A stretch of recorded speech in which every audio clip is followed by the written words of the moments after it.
penelitian pertama yang akan kita bahas tentang kulit luarnya atau bagian-bagian jurnalnya. Jadi saya memberikan satu contoh jurnal yang akan kita analisis dan juga kita buat studi kasus. Yuk kita bahas. Secara umumnya, gambaran besarnya bagian jurnal, bagian karya ilmiah yang berbentuk jurnal ada pasti judul dan nama penulisnya. Yang kedua ada abstrak. Yang ketiga ada pendahuluan. Yang keempat ada metode penelitian. Yang kelima ada hasil pembahasan. Keenam ada kesimpulan. Yang ketujuh ada daftar pustaka. Dan juga yang terakhir ada identitas penulisnya. Itu secara umumnya ya. Kemudian di sini kita bisa lihat judulnya. Ini tidak perlu ya. Tidak perlu untuk jurnal yang sederhana. Ada doi atau ada nomor identifikasi ketika memang jurnal itu ingin dipublikasikan di internet. Jadi tidak perlu ada juga ini nama judul besarnya, judul jurnal besarnya. Di sini kita bisa lihat judulnya bold juga, kemudian center paragrafnya sama seperti ini juga center. Iya, di awal kata selalu huruf besar ya. Dan juga tidak perlu garis miring ketika judul tersebut ada kata-kata asing atau kata serapan seperti itu. Kemudian ini juga tidak perlu doi-nya. Nah, ini nama penulisnya di bold juga, tapi opsional karena dalam arti opsional kenapa ada dua penulis, karena rata-rata dan umumnya juga hanya ada satu penulis di penulis awal ini. Nah, nama di belakang ini hanyalah biasanya tuh hanya sebagai pendamping atau guru atau dosen yang turut juga membantu dalam penelitian ini. Nah, ini juga bisa diganti nama sekolah atau lembaga yang dimana kalian belajar seperti itu. Selanjutnya ada abstrak. Nah, di sini kita bisa lihat ada versi bahasa Inggrisnya dan juga versi bahasa Indonesianya, dan itu wajib ya, harus ada dua-duanya di dalam satu halaman abstrak ini.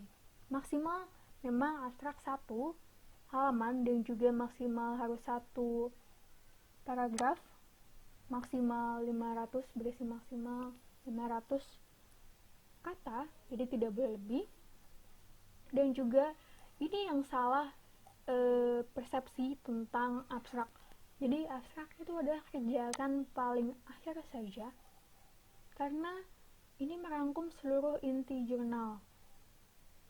Jadi kalian harus selesai dulu jurnalnya, baru kalian bisa mengerjakan abstrak ini.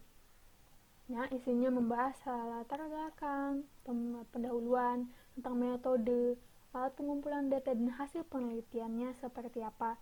Dan itu juga biasanya ada satu kalimat saja mewakili. Misalnya hasil penelitian, data yang didapat itu hanya satu kalimat kita ini menggunakan. Nah, seperti itu. Dan juga jangan lupa keyword atau kata kunci adalah topik-topik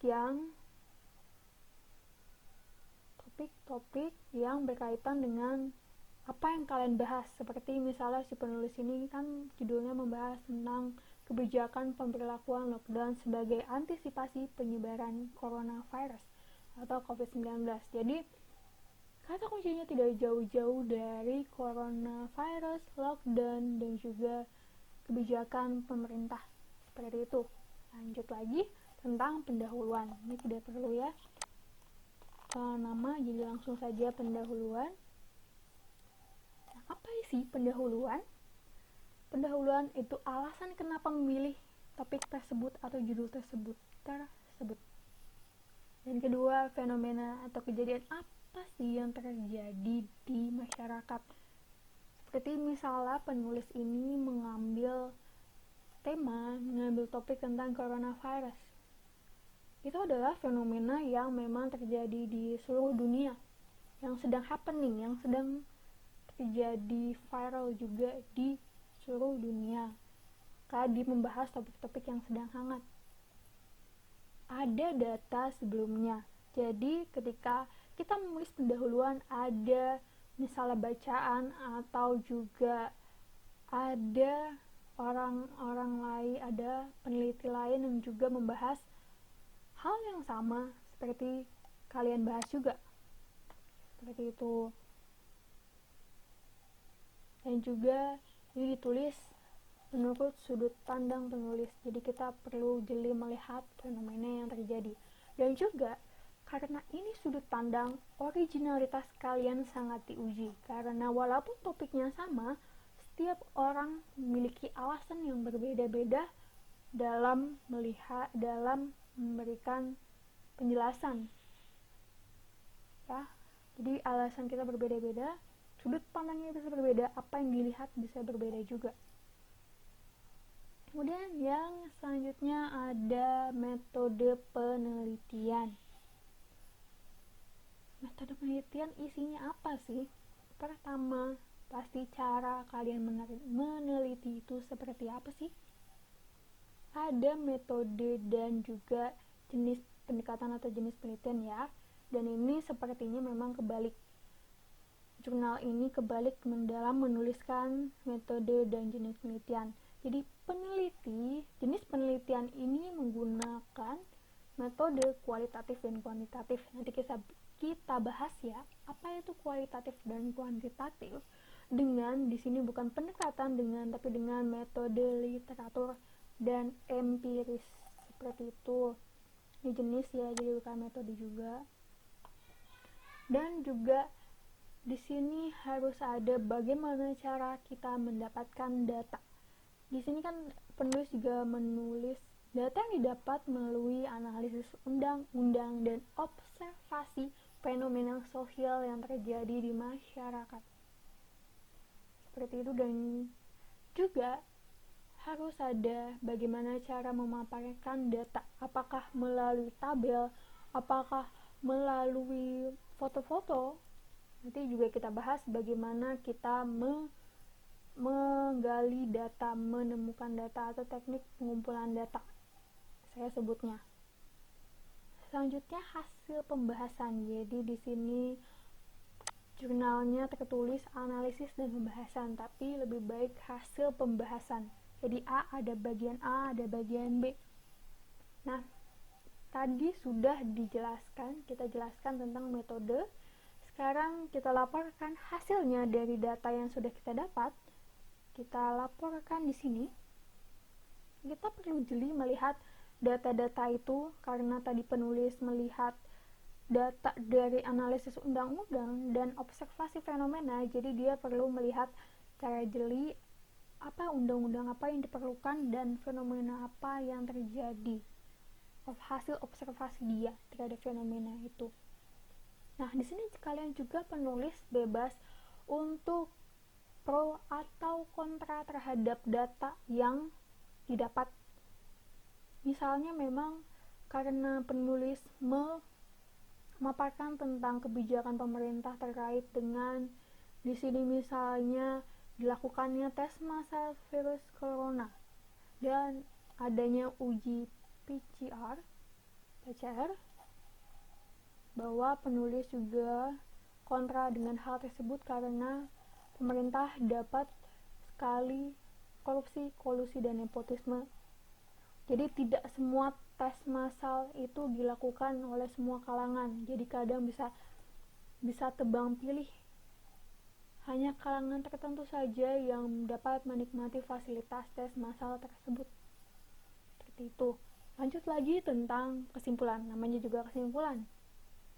Jadi apa hal yang kamu dapat? Apa sih kesimpulan dari penelitian kamu? Tapi ini bukan berbeda dengan abstrak. Kalau abstrak benar-benar keseluruhan. Kalau ini kesimpulan dari penjelasan tadi, hasil pembahasan tadi, kesimpulan apa yang kalian dapat? inti dari hasil pembahasan yang kamu tulis itu apa. Dan juga tolong juga ada hal-hal apa sih yang pengen disampaikan kepada pembaca atau orang-orang yang membaca jurnal kamu, jurnal kalian. Misalnya di sini kepanikan, penulis itu menulis kepanikan bukan hanya berdampak kepada diri sendiri tetapi juga kepanikan terhadap orang lain. Dan salah satu upaya yang bisa dilakukan untuk menghindari kepanikan adalah cukup patuh dengan kebijakan yang dilakukan oleh pemerintah. Jadi ada ajakan, ada pesan juga bahwa kita harus bersikap tenang dan menjaga kesehatan dan juga perlu patuh terhadap kebijakan pemerintah. Jadi perlu ya ada saran di situ, ada pesan yang ingin disampaikan. Oke, di sini yang terakhir ada bagian juga di dalam jurnal tersebut daftar pustaka. Nah, jadi boleh sekali kalian mengambil ide atau kalimat dari orang lain, dari hal-hal yang kalian baca atau kalian dengar. Tapi kalian perlu agar tidak copyright, tidak asal juga copy paste. Nah, di sini fungsinya kalian harus menuliskan daftar pustaka. Dan juga aturan umum yang berlaku adalah digunakan APA style. Jadi American Psychologist Association mereka membuat suatu aturan tentang daftar pustaka dan inilah yang kita pakai. Umumnya ada nama, kemudian koma, jadi nama belakangnya dulu, kemudian baru nama depan, dan juga tahun. Di situ ada judul garis miring, ada kota, dan titik 2 juga penerbit. Seperti itu. Nah, tapi kok nggak ada identitas penulis ya? Tidak apa-apa, memang jurnal ini tidak sempurna juga. Tidak ada identitas penulis. Nah, apa sih fungsinya identitas penulis? Padahal identitas penulis itu juga digunakan ketika ada seseorang yang juga membaca penelitian kita dan ingin tahu lebih banyak tentang penelitian kita, kita dapat juga memberikan informasi seperti halnya alamat email atau nomor. Tapi tidak disarankan dia men-share nomor, jadi biasanya adalah alamat email. Dan juga identitas penulis juga dilakukan untuk mengetahui, memaparkan latar belakang. Siapa sih penulisnya? Apa sih latar belakangnya? Sekolah di mana? Dan bla bla bla, siapa namanya, umur berapa? Nah, seperti itu. Oke, untuk bagiannya kita bahas tentang aturan atau kaidah dalam penulisan.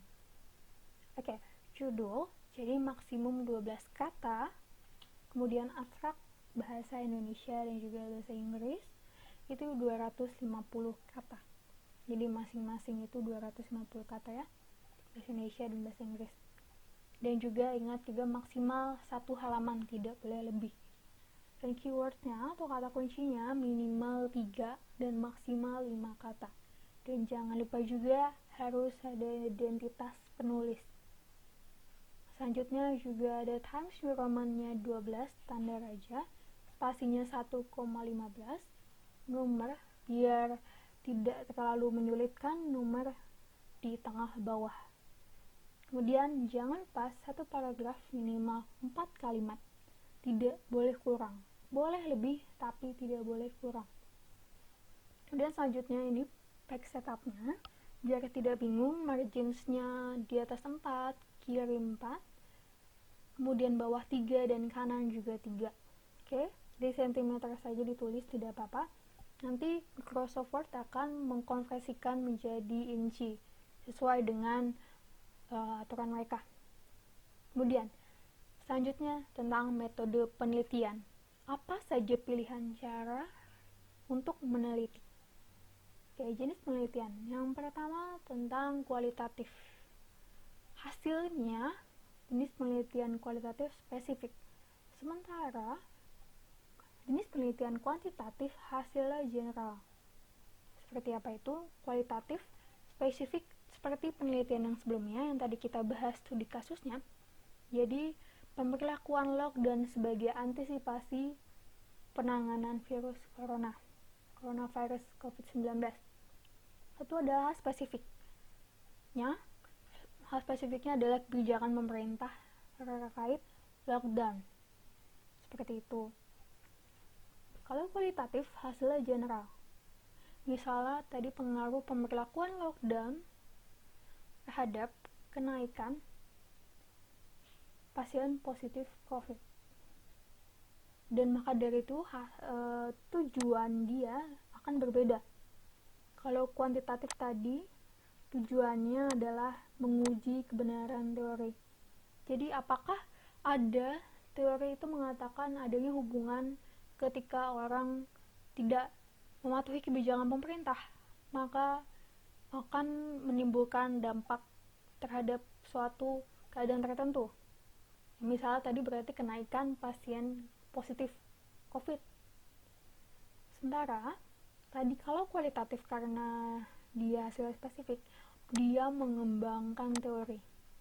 Jadi teori-teori yang sudah ada, yang sudah diteliti oleh para ahli sebelumnya, kita kembangkan, kita dapat menambahkan,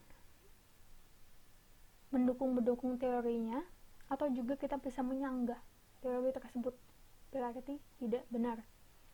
Nah, sekali lagi kualitatif, kekuatan kualitatif itu ada datanya berupa kualitatif.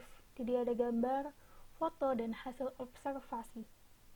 Sementara kuantitatif, kekuatan datanya itu berupa angka atau tabel. Tapi tidak menutup kemungkinan ya, ini datanya bisa dua-duanya, bisa campur. Jadi ada kolaborasi. Selanjutnya tentang metode. Di sebelah sini, kualitatif, ini metode saya membuat metode itu yang umumnya saja digunakan pada karya ilmiah. Jadi banyak sekali metode, hanya beberapa yang saya masukkan. Jadi di sini survei dan studi kasus, sementara kuantitatif ada historis atau kepustakaan, eksperimen, korelasional, dan juga deskriptif. Oke. Jadi saya di sini hanya memaparkan tentang tujuan ya. Jadi kekurangan, kelebihan, dan contohnya seperti apa penerapannya dalam jurnal karya ilmiah. Tolong silakan kalian masing-masing mencari lebih dalam lagi. Karena saya hanya akan membahas tentang perbedaan tujuannya. Studi kasus. Jadi tujuan ini kualitatif. Studi kasus tujuannya mencari tahu secara mendalam dari berbagai aspek. Jadi kita, seperti misalnya contohnya fenomena COVID-19, berarti kalau kita studi kasus, kita mendalami fenomena COVID-19 itu dari berbagai aspek. Mulai dari pendidikannya, dari ekonominya, kemudian apakah dari politiknya, apakah dari sosial budayanya, seperti itu. Lalu survei, tujuannya adalah mengumpulkan informasi tentang kelompok atau populasi. Seperti misalnya survei pada dampak ekonomi orang tua yang PHK pada masa pandemi atau dalam masa pandemi virus corona ini. Jadi kan populasi kelompoknya adalah orang tua yang mengalami PHK. Seperti itu. Lalu lanjut pada metode penelitian kuantitatif, itu pertama deskriptif. Tujuannya adalah mendeskripsikan peristiwa atau fenomena. Sudah tahu kan deskripsi itu seperti apa? Dan juga pastinya dipelajari oleh guru bahasa Indonesia, bagaimana paragraf deskriptif. Kemudian ada korelasional. Tujuannya menghubungkan satu kejadian dengan kejadian lain.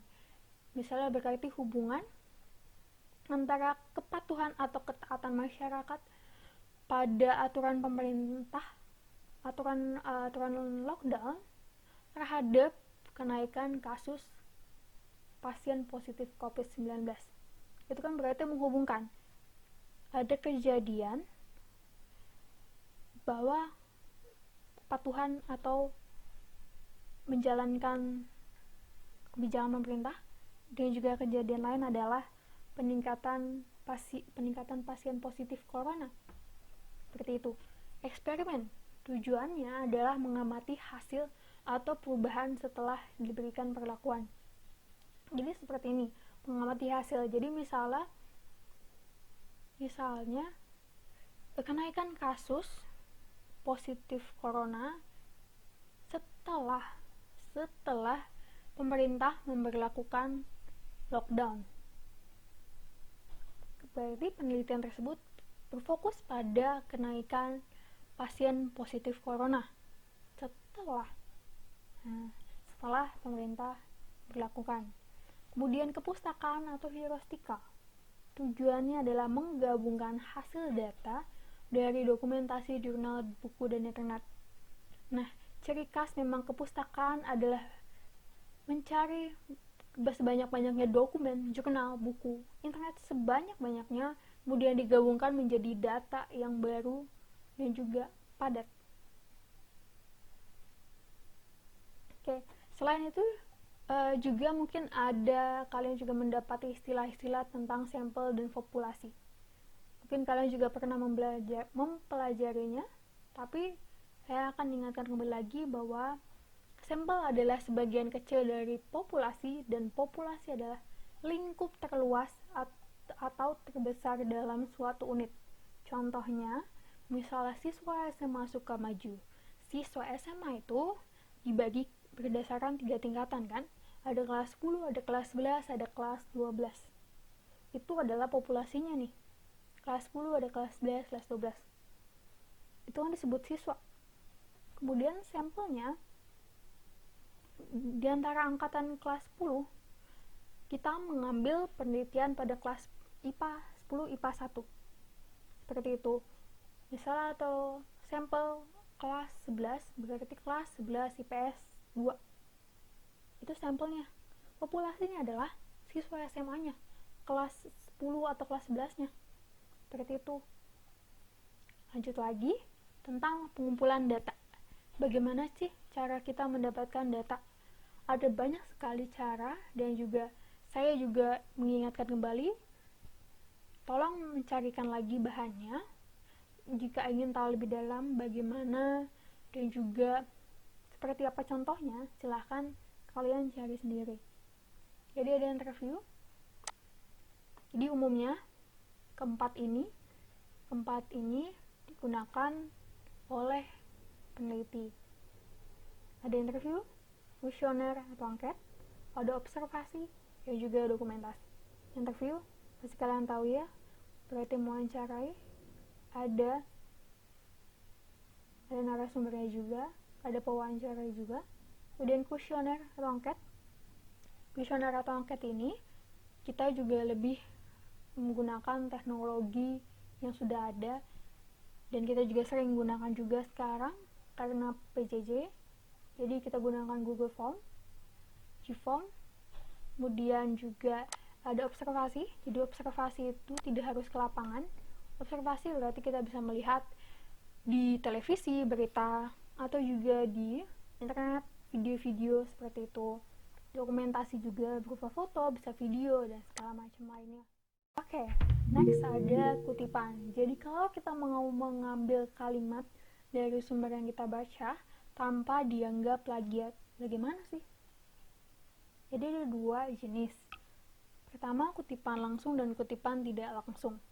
Kalau kutipan langsung berarti mengutip tanpa mengubah yang asli, sumber yang asli seperti apa. Kalau kutipan tidak langsung berarti mengutip dengan memparafrase sumber yang ada. Parafrase itu apa? Cek kembali. Nah, ini dia, kutipan langsung. Jadi, aturannya seperti ini. Nama tidak perlu dibalik, tahunnya, dan kemudian koma juga halamannya. Jadi, contohnya seperti ini. Jadi, dia memiliki paragraf tersendiri dan juga menjorok ke dalam. Ini dia contohnya. Perhatikan ya. Kedua, kutipan tidak langsung. Jadi, ada 2 cara mengutip secara tidak langsung. Jadi, kalau misalnya dalam tanda kurung, dan juga titik di belakang, ada di akhir kalimat, berarti seperti ini aturannya. Nama tidak perlu dibalik, koma tahunnya, halamannya seperti ini. Nah, satu lagi, kalau misalnya kita mau menulis menurut siapa, namanya, kemudian tahunnya, kemudian titik 2 halamannya, seperti itu. Next, terakhir tapi tidak terakhir, daftar pustaka. Jadi ada berbagai macam sumber ya yang bisa kalian jadikan daftar pustaka. Jadi ada buku, jurnal, internet, video, undang-undang, dan juga kamus. Nah, di sini bisa kita perhatikan ya, buku seperti apa. Semua daftar pustaka itu di bawah harus menjorok ke dalam seperti ini, jadi kebalik. Kalau buku standarnya nama, kalau lebih dari pakai dan atau DKK, kalau misalnya penulisnya banyak, tahun, kemudian judulnya, kotanya, penerbitnya. Kemudian kalau jurnal atau majalah online, jadi nama, dibalik pastinya tahun, kemudian judul satu bagian saja dan judul kumpulan jurnalnya. Jadi misalnya di Jurnal Insight ini isinya ada ini. Kalau jurnal sosial budaya berarti tadi ada tentang COVID-19 tadi. Terus yang lupakan nomor dan juga volume. Seperti itu. Internet atau website, saya sangat tidak merekomendasikan website yang kurang terpercaya. Jadi pastikan website yang kalian baca itu bukanlah Blogger ataupun WordPress. Jadi pastikan website tersebut adalah memang edukatif. Saya merekomendasikan Kompasiana, Tirto.id, dan majalah-majalah lainnya.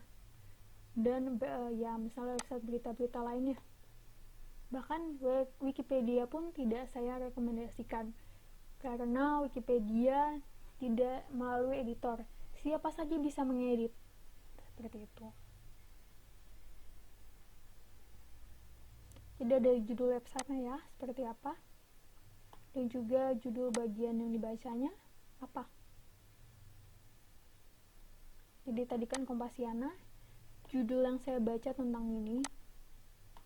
Nah, seperti itu. Juga tahun ditulisnya, tanggal bulannya, jadi tolong bisa dicari. Dan juga linknya. Perhatikan hitam, tidak warna lain. Kemudian video. Ya, kalian bisa sekali mencantumkan daftar pustaka dengan video yang kalian tonton. Tapi sekali lagi harus video yang edukatif. Tidak asal tidak ada sumbernya. Atau hanya video-video yang sedang viral. Seperti itu. Harus dipertanggungjawabkan. Jadi siapa nama pembicaranya, tahunnya, publikasikan atau diupload, kemudian judul videonya, kemudian linknya apa. Kalian juga bisa menuliskan daftar pustaka, undang-undang atau kamus dalam nama lembaga yang mengeluarkan, tahun, judul undang-undangnya atau kamus, kotanya, penerbitnya. Oke, the last one tentang identitas penulis. Intinya, jadi identitas penulis adalah berisi data singkat saja. Jadi ada nama lengkap, statusnya, status anak berapa, tempat tanggal lahir, pekerjaannya, atau sebagai pelajar di mana, hobi atau kesukaannya apa. Jadi itu saja. Oke, terima kasih. Jadi itulah pembahasan kita mengenai studi kasus tentang jurnal. Oke, terima kasih. Kembali lagi di video selanjutnya. Terima kasih.